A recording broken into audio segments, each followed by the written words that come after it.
Teacher's Pets by Dale Ann Dodds, illustrated by Marilyn Hafner. Essential question: how is a school like a community? Vocabulary in context. Wonderful. Pets are wonderful. They make very good friends. Noises. Big dogs bark loudly. Small dogs do not make such loud noises. Quiet. A lizard is a very quiet pet. It does not make a sound. Sprinkled.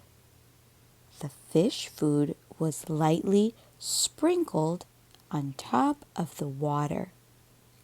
Share. Take pictures of your pets to share with your friends. Noticed. This pet rabbit noticed or looked carefully at the carrot held for it to eat. Bursting. Look at this crowded basket. It is bursting with puppies. Suddenly, a pet parrot might surprise you if it suddenly says a word. Read and comprehend. Target scale. Story structure. The people who are in a story are characters. The setting of a story is where and when the story takes place. The plot is what happens in the story. As you read Teacher's Pets, think about where the story takes place and who is in it. Think about what happens too. You can use a story map like the one below to tell the main parts of the story: characters, setting, plot. Target strategy. Visualize. Picture what is happening as you read. Preview the topic.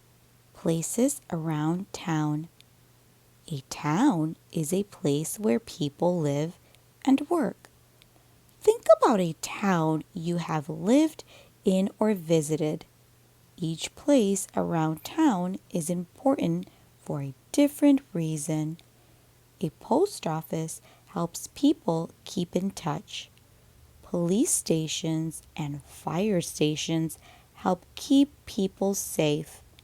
Think about why a school is an important place. You will read about what happens in one town's school in Teacher's Pets. What are some ways that people work together in a school? Genre.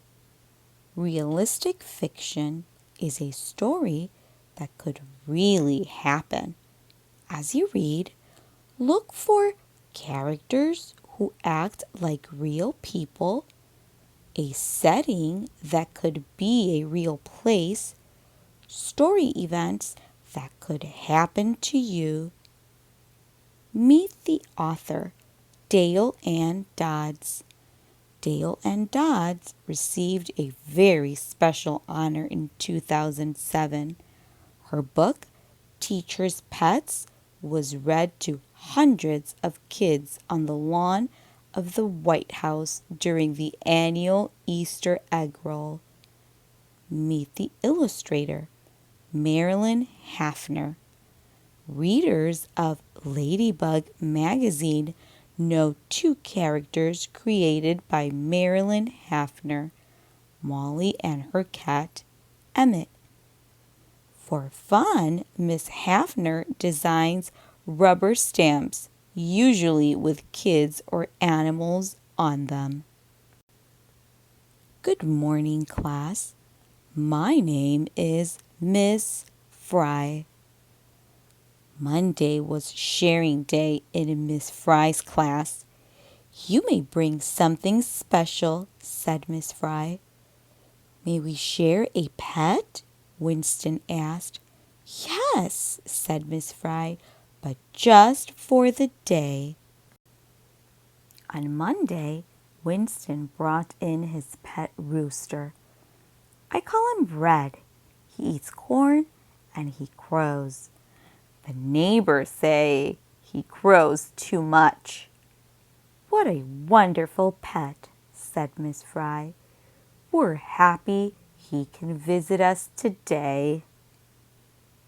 Cock-a-doodle-doo. But that afternoon, after all the children had left, there was Red, still sitting on his roost near Miss Fry's desk. She sprinkled corn in Red's dish, then locked the door and went home to her quiet little house. On Tuesday, Winston told Miss Fry, the neighbors wonder if Red can stay at school for a while. Of course, said Miss Fry. How lucky for us. The next Monday was Patrick's turn. My tarantula's name is Vincent. He likes to eat bugs and hide inside my mother's slippers. What a wonderful pet, said Miss Fry. Don't forget to take Vincent home with you at the end of the day. But that afternoon, after all the children had left, there was Vincent, still sitting on his jar on Miss Fry's desk. She gave Vincent a big juicy bug, sprinkled corn on Red's dish, then locked the door and went home to her quiet little house. On Tuesday, Patrick told Miss Fry, my mother says Vincent likes her slippers too much. We're wondering if he can stay at school for a few days.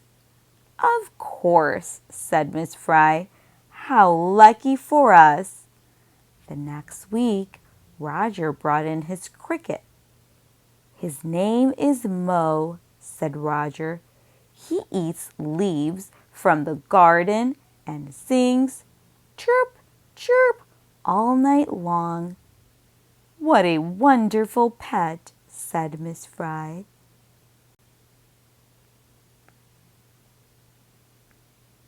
Analyze the text. Author's word choice.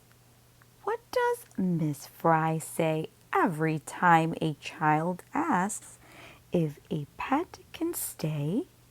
What does this tell you about Miss Fry? That afternoon, after all the children had left, Miss Fry noticed Mo sitting in his box on the table. Miss Fry looked at Mo. He almost seemed to smile. Welcome to our class, Mo. Right before her eyes, he did a huge somersault. Up, up in the air. Bravo, said Miss Fry. She gave fresh green leaves to Mo and a big juicy bug to Vincent, sprinkled corn in Red's dish, then locked the door and went home to her quiet little house. The next day, Roger said to Miss Fry, my mother says Mo chirps too much. He's welcome to visit as long as he likes, said Miss Fry.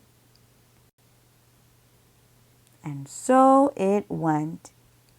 Aaliyah shared her pet goat named Gladys. It said "Bah!" and ate her sister's homework. Amanda shared her pet Dachshund. It liked to chew bones and the pillows on her Aunt Judy's new sofa. Jerry brought in his pet boa constrictor. It never made a sound. No one knew exactly what it liked to eat, but Jerry said his father's expensive tropical fish had suddenly disappeared one day. There was Megan's cat, Mitchell's mice, Daniel's ducks, and Tom's iguana, Frankie's frog, Lily's monkey, Terrence's turtle,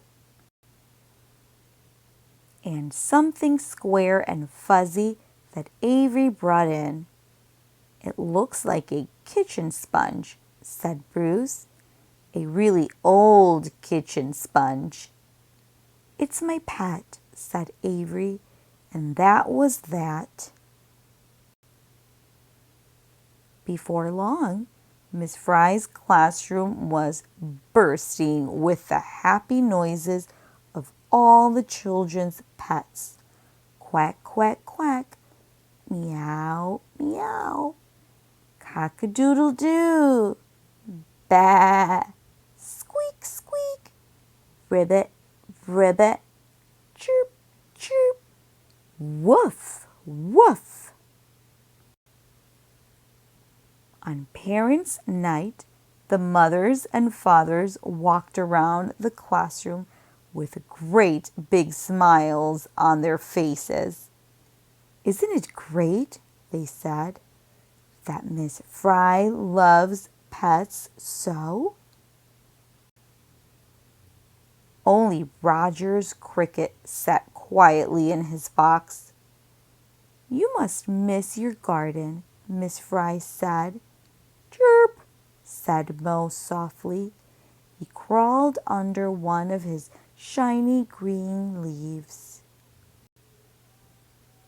On the last day of school, Miss Fry's class had a party with balloons, hats, and ice cream cups. Goodbye, children, Miss Fry sang out. Have a nice summer, and don't forget to take home your pets. One by one, the children disappeared, and with them went their pets. No more pets, said Miss Fry. She looked around the quiet, empty room. Then Miss Fry noticed a box sitting on her desk. She peeked inside. A little face looked up at her. It almost seemed to smile. A note inside read, Dear Miss Fry, please take care of Mo. He likes you best. Roger. How lucky for me, said Miss Fry.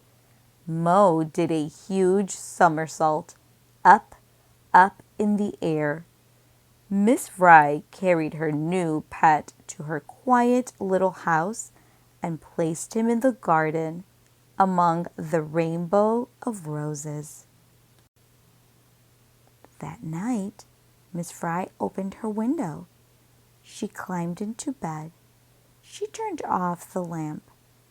By the light of the moon from outside in the garden came a happy noise. Chirp, chirp. Analyze the text. Story structure. How does the ending of the story solve the problem from the beginning of the story? Welcome home, Mo. What a wonderful pet you are. And this is the end to our story.